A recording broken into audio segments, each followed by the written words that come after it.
is like taking a trip down memory lane. The farther from Earth we look, the farther back in time we see. The farther back in time we see.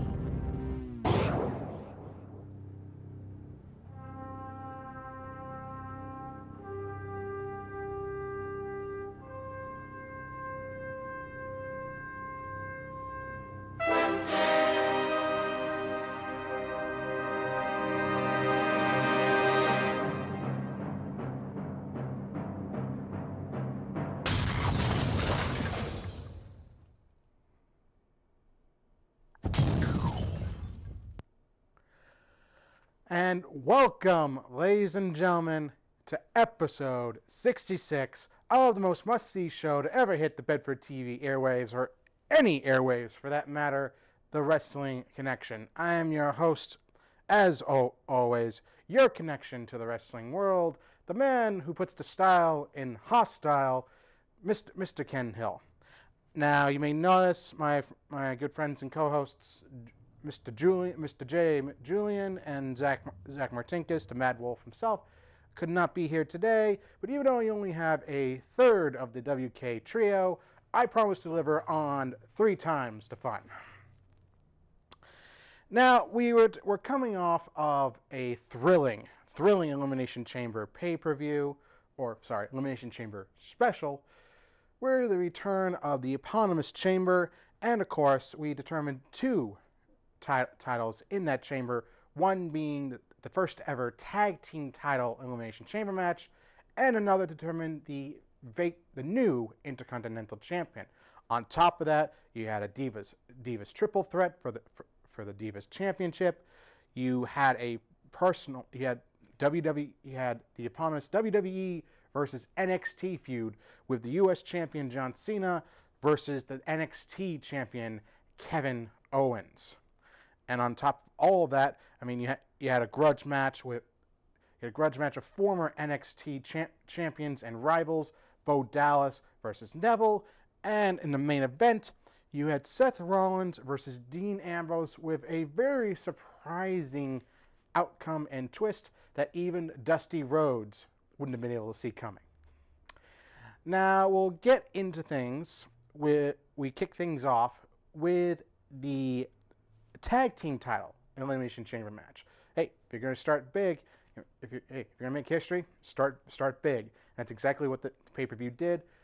And because of their actions in helping out the Director of Operations Kane and trying to get the jump on Dean Ambrose and Roman Reigns, the tag team champions, the New Day, were awarded not only, as we would find out, not only entering the chamber last, but being allowed to have all 3 members. I mean, you can see Xavier Woods on the right there. As we found out, he's got a little bit of claustrophobia, and no, Mr. Lawler, that's not a fear of Santa Claus. Fear confined spaces. You can see he's a little apprehensive. But of course, the New Day, like I said, benefited from helping out Kane. They would enter the chamber last. They had all 3 members were allowed to be in the chamber at the same time, which proved to be very essential in the end. Of course, I mean, starting out, you had former NXT rivals, the Lucha Dragons, going up against the Ascension. Now, of course, this was a classic clash of styles. The Lucha style of Kalisto and Sin Cara going up against just a straight-up smash-mouth, beat-down style of Connor and Victor, the Ascension.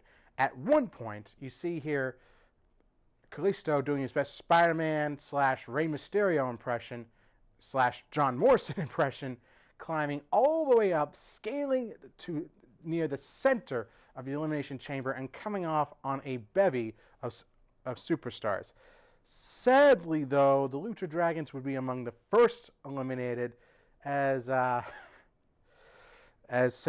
simply they spent too much time with all their Daredevil shenanigans. Now, of course, Cesaro and Kid, former tag team champions themselves, would make a big time impact once they enter the ring, taking the fight to all the other tag teams, in particular the New Day, who they were trying to make short work of, despite being outnumbered 3-2. It seemed like Cesaro and Kidd would be closing in on eliminating the tag champs and guaranteeing new champions, only for the primetime players Darren Young to get a surprise roll up on Cesaro and eliminate him. I mean, right before that, we were treated to a nice triple suplex spot. Not something you see all that often.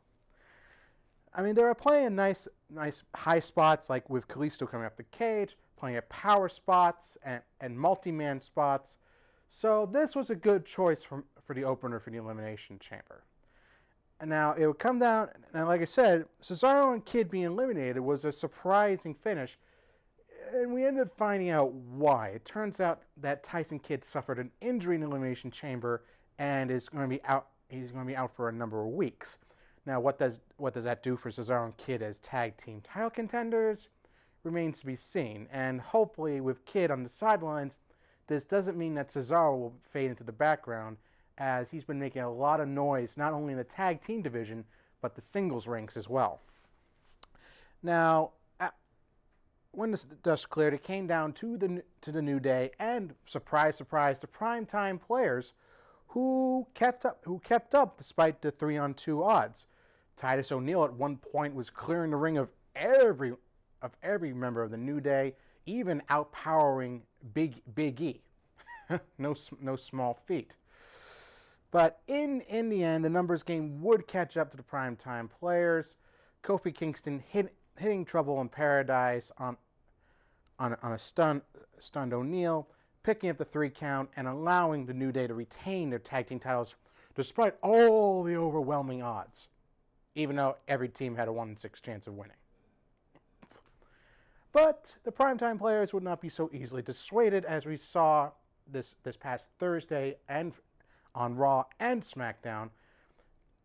Primetime players picking up a big win with O'Neil getting revenge, pinning Kingston for the 3 count in a 6-man tag team match alongside Dolph Ziggler, and winning a triple threat tag team match versus the Ascension and the Lucha Dragons to gain #1 contender status.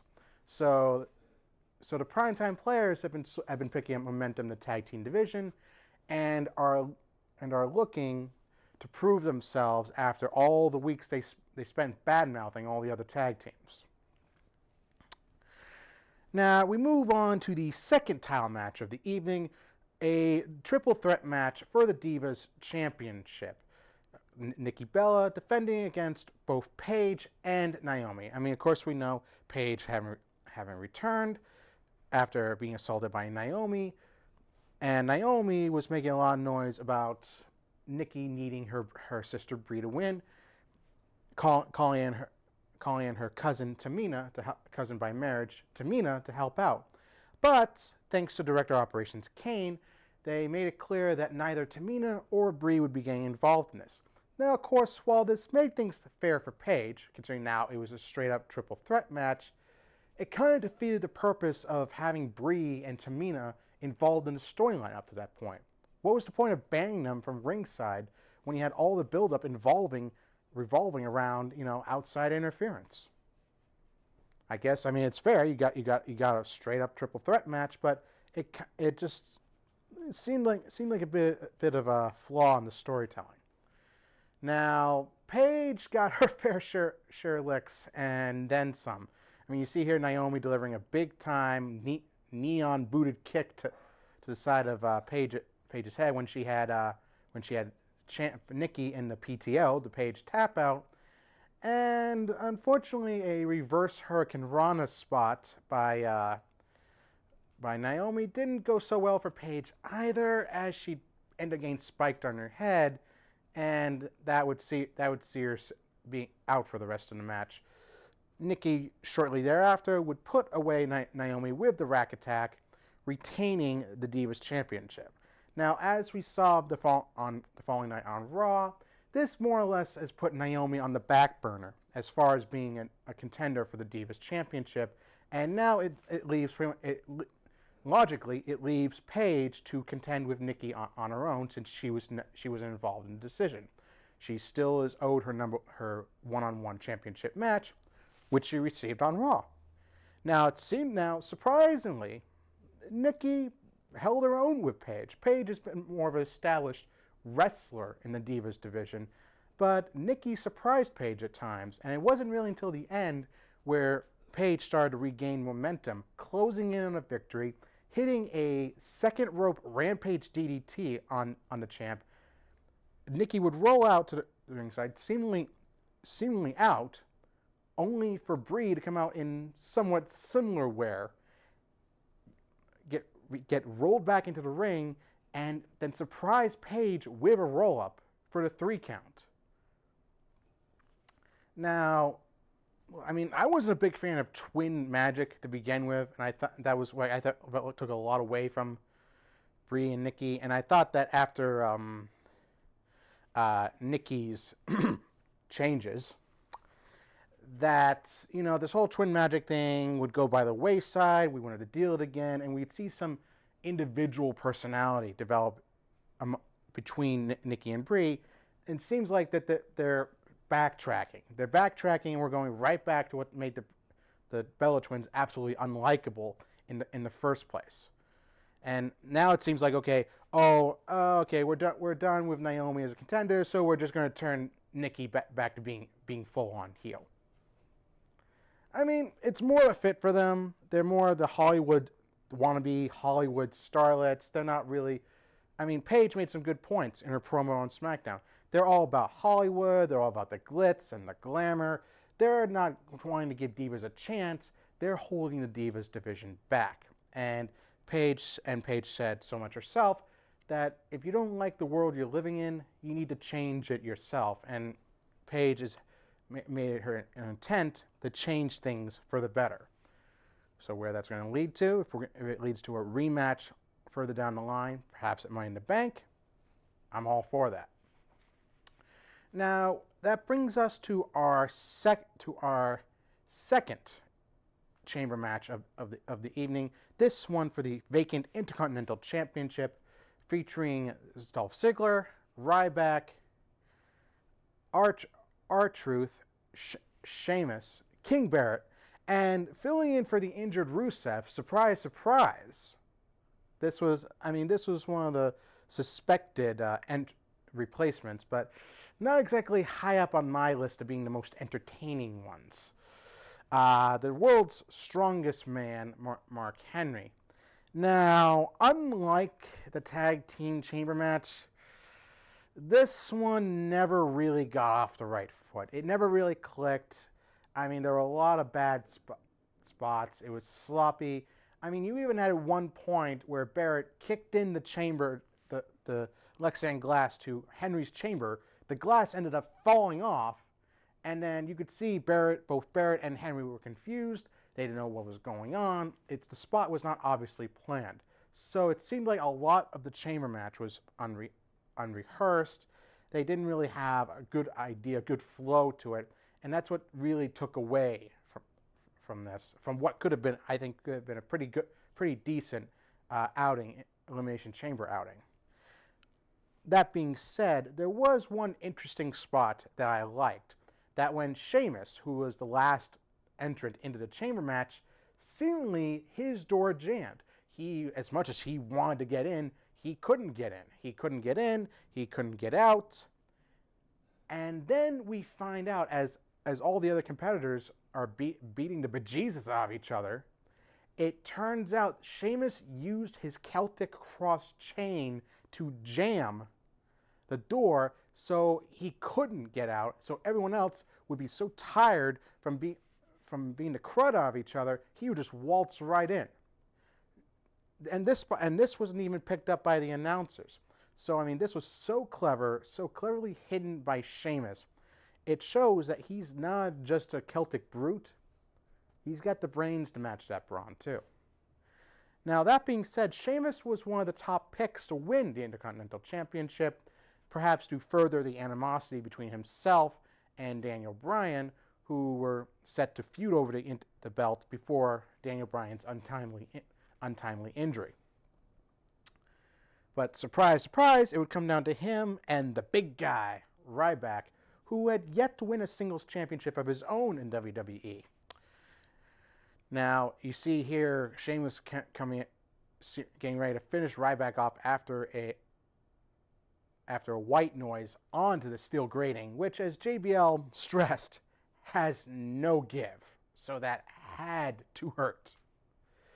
But as Sheamus was getting ready to finish off Ryback with a bro kick, Ryback caught the kick, picked Sheamus up out of nowhere, powerbombed him back into the ring, followed up with a meat hook, the shell shock, the 3 count, and Ryback has officially won his first singles championship in WWE. And to top it all off, it was presented to him by the former champion who was at ringside, Mr. Yes, Yes, Yes, Daniel Bryan. So all in all, a great emotional moment and a big accomplishment for the big guy.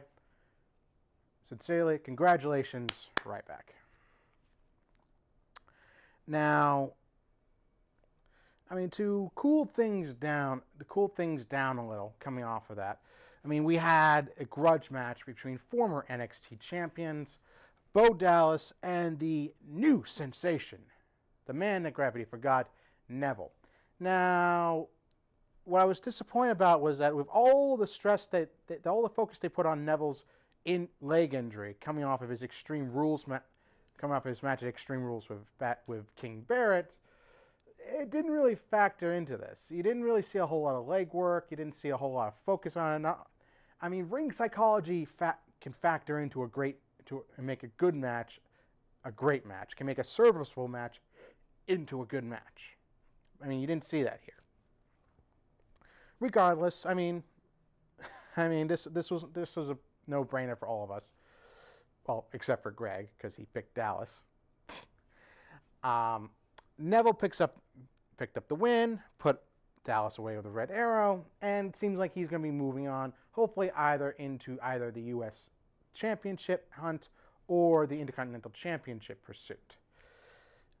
I mean, we pointed this out last week. Dallas has not been in the best of shape since his return, and it seems like that he was more or less just a placeholder for Neville, while WWE Creative is deciding what to do with the new sensation next. Like I said, you could see him go against another quasi main event face. Heel. We could see him go after one of the Intercontinental U.S. title, or we could even find someone to pair up with to go after the tag team titles. Who knows? With creative, it's day to day. Now we come to the first of 2 main events. We had the champion versus champion match. NXT champion Kevin Owens versus U.S. champion John Cena. Now there was a lot of build up to this. There was a lot of online build up. There was a lot of social media made about this concerning how well the NXT champion was going to come across to a WWE audience. The impact that he was going to make, whether he came out on top, or whether he got circumvented by John Cena, like so many hopefuls have been before. I mean, just for the most recent example, look at Rusev. That being said, this was a tet-for-tet. I mean, you had Owens matching Cena move for move, power move for power move, and we're even reminded why Kevin Owens was one of the most accomplished, decorated individuals in all of independent wrestling. We saw him whipping out moonsaults, sentons. I mean, cannonball corner senton. He even had the audacious. He was even audacious enough to not only use John Cena's 5-knuckle shuffle, which didn't quite work out, to actually using John Cena's AA, attitude adjustment, and succeeding and nearly getting the victory. Shocking, above all else. We've never seen someone like anyone use Cena's own move against him. And I mean, no matter, and just as much as Owens had a hard time putting Cena away, Cena could not put Owens away. He hit him with everything. He hit him with the AA. Didn't work. Tried to lock him in the STF. Owens made the ropes. He used the springboard stunner, DDT, top rope leg drop. He pulled out every move Cena's ever had in his repertoire. He could not put Owens away. And I mean, Cena was hard to put away too, even kicking out of the pop-up powerbomb, something that hadn't been done since Owens made his debut. I mean, in the end though, I mean, Cena was going full bore, hitting big clothesline after big clothesline, turning Owens inside out. He'd go for one more, which ended up being one too many, as Owens would counter with a second pop-up powerbomb, and against all odds, cue the flying pigs, John Cena got pinned by Kevin Owens in the middle of the ring, 1, 2, 3. I mean, everything blew up. The internet blew up. The commentators were stunned. The audience was stunned. I was stunned. I'm sure Brian was stunned that this happened. Everyone, Zach was stunned. Julian was stunned. Greg was stunned because Cena was his lock of the night. I mean, I mean, the announcers tend to exaggerate a lot of points, but this was one of the most monumental wins in any career in World Wrestling Entertainment, that in his first pay-per-view match, Kevin Owens cleanly beat a former 13-time world champion. I mean, John Cena put in a good, he put on the good foot against Kurt Angle in his debut, but he came up short. Owens did not. Owens soundly beat John Cena. Not something you hear now a lot these days. I mean, then we find out, that he's been signed to a full-time WWE contract. We find out that Owens is going to be making more and more appearances on Raw and SmackDown, as well as NXT, even still as the NXT champion.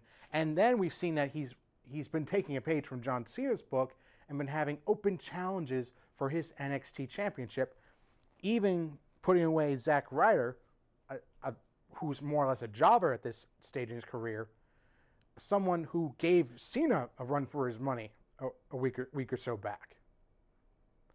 Owens has made his mission to replace Cena as the standard bearer, as the status quo in WWE.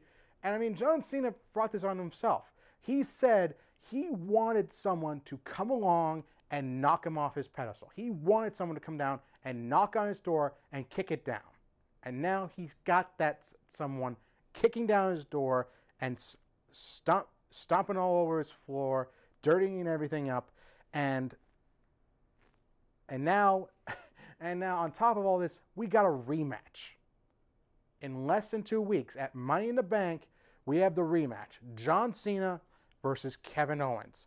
Now, we don't know the whole details of the match. We don't know if a championship is going to be on the line. We don't know if the NXT title is going to be on the line. We don't know if the U.S. championship is going to be on the line. But regardless, I mean, unlike most sequels, I guarantee this is going to be just as good, if not better, than the first. All right, now we come to the main event. Of course, for the... Whew! Gotta breathe there. Whew. Okay, we come to the main event. WWE World Heavyweight Championship. Straight up, just a one-on-one match. The first true one-on-one defense. No stipulations. Nothing crazy. Dean Ambrose versus Seth Rollins. Now, that's not necessarily true that there weren't all some crazy stipulations. There was one. Early in the night, we saw Roman Reigns schmoozing around with Dean Ambrose, saying that, he would be out there to make sure that there were no authority shenanigans. Triple H would overhear and see to it that if Roman Reigns were to get involved in any capacity during the match, Dean would automatically be disqualified. So, of course, that removed Roman Reigns from the equation. Now, what I liked about this, though, is that just because that was the case, that we didn't see a whole lot of blatant interference from J&J Security and Kane. They were, I mean, we did see a little bit from J&J, but it was mostly subdued. So we saw a pretty straight-up one-on-one match between Ambrose and Rollins, which was sorely needed because a lot of Rollins' reign has been overbooked. We've seen ridiculous stipulations like the RKO being banned. We saw the Fatal 4-Way. Where Kane's job was on the line if Rollins lost, and now here we had Ambrose being disqualified if Reigns got anywhere involved, which might actually have been for the best, and ended up serving as part of a swerve. Now this, Ambrose and Rollins have such great chemistry. They faced each other several times over the last year. Of course, harkening back to their Hell in the Cell match, their Lumberjack match at SummerSlam. You have to remember, they were really the first ones to make a Lumberjack match for the first time in years since its introduction entertaining. So that's saying something about how good these two are when they face off against each other. And this time was no different. They always change up. They always tweak something so it's like just a little different. It's just a little more exciting. Now, of course, it was back and forth. Plenty of fun near falls. Ambrose taking out all the authority at one point. Seemed like he was closing in. And the ref gets taken out. Now, how the ref gets taken out is interesting. You see Ambrose coming off of here with an elbow. Rollins deliberately pulling the ref into the way of Dean, and the ref gets taken out. But that doesn't deter Ambrose, as he would shove Rollins into Mercury, who was attempting to interfere. Mercury would fall off into Kane and Jamie Noble. Ambrose would rush out, take all of them out, roll back Rollins in. Rollins would try going for the pedigree, but would be countered. Ambrose would hit the Dirty Deeds DDT. A new ref comes out, and shocker among shockers, Ambrose gets the 3 count. We have a new WWE World Heavyweight Championship. The crowd is going crazy. The crowd's exploding. You cannot believe what's happened. Ambrose is nearly in tears. And then we get this. Yep. It turns out that the original ref decided to go ahead and disqualify Rollins for pulling him in the way, reversing decision, which meant that while Ambrose still won the match, he won by disqualification, which unfortunately, as we all know, means that he could not win the championship itself, and Rollins would retain. Again. By nefarious means. Again. Now, as far as dusty finishes go, all right. I'll give him this. It was somewhat clever to have the whole Roman Reigns getting involved, causing a DQ for Dean. That whole bit kind of throwing things off to Rollins getting disqualified and retaining the championship. That was good, but the problem is it's still a main event. You're still cheating your fans out of a clean main event finish. And now it's seemingly they've made up for that. They had Ambrose, just like in his Intercontinental title storyline with Bad News Barrett, hijacking the WWE World Championship and more or less holding it hostage. And says that, okay, if Rollins truly wants to earn it, he can face him straight up in a rematch at Money in the Bank. This time, though, in a ladder match. Seemingly, that's where it all began, with a Money in the Bank ladder match last year, and now we're getting a ladder match this year for the WWE World Championship. Now, Reigns was implicit in this, and the Authority did not forget that. Now, while Reigns was already made a part of the Money in the Bank ladder match, the Authority would make him go jump through hoops, having him face off against a bevy of opponents, and if any one of those opponents beat him on Monday Night Raw, whoever beat him would take his spot in the ladder match. Now, this begged the question, and I've been hearing this for the last few days now. If the Authority wanted to take Reigns out of the match, they could just do it. No one would be able to stop him. You take Reigns out of the match, or better yet, come down during one of his matches, beat up the guy he's facing, and give Reigns a DQ loss and have him taken out, or after going through all three opponents, which Reigns managed to successfully do, beating King Barrett, Mark Henry by countout, and seemingly overcoming the odds against Bray Wyatt, they could have just taken him out anyway. Have him go through all of that, only to say, oh, we're still taking you out anyway. Again, just one of my, WWE's creative staff does have its moments, but that was a big time plot hole right there. But regardless, now just in a scant, like I said, less than 2 weeks, we're going to have another pay-per preview with the upcoming Money in the Bank. A little trial by fire for me right here, but I think I'm going to pull through unsinged. That being said, so far the matches we have made, of course we have the rematch, Kevin Owens versus John Cena. We have the ladder match for the WWE World Heavyweight Championship, Seth Rollins versus Dean Ambrose, which is interesting here because Rollins has made it clear over the past week he does not want the Authority involved in any capacity. He wants me to prove to Reigns and Ambrose and everyone else once and for all that he's a true deserving champion and one of the best, if not the best, in World Wrestling Entertainment. Now, whether it remains to be seen whether he's actually going to plan on following through with that or not. So we don't know if the Authority will be banned. We don't know if they'll just leave Rollins to his own devices. With the Authority, just like in WWE in general, with the Authority, never say never.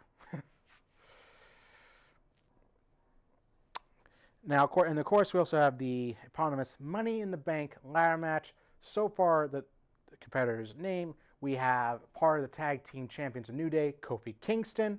We have Randy Orton, Sheamus, Neville, Roman Reigns, and King Barrett. Now, and more competitors to be named. It begs the question, who really benefits from having the Money in the Bank briefcase? Who could we see coming in? Oh, and Dolph Ziggler. Almost forgot Mr. Ziggles. It begs the question, who benefits the most from Money in the Bank? Who could we conceivably see coming out on top next Sunday? We'll talk more on that, but frankly, one of two people I could really see coming out of this with the briefcase in hand. One being Sheamus, considering he could be a great future enforcer for the Authority and be a big-time insurance policy.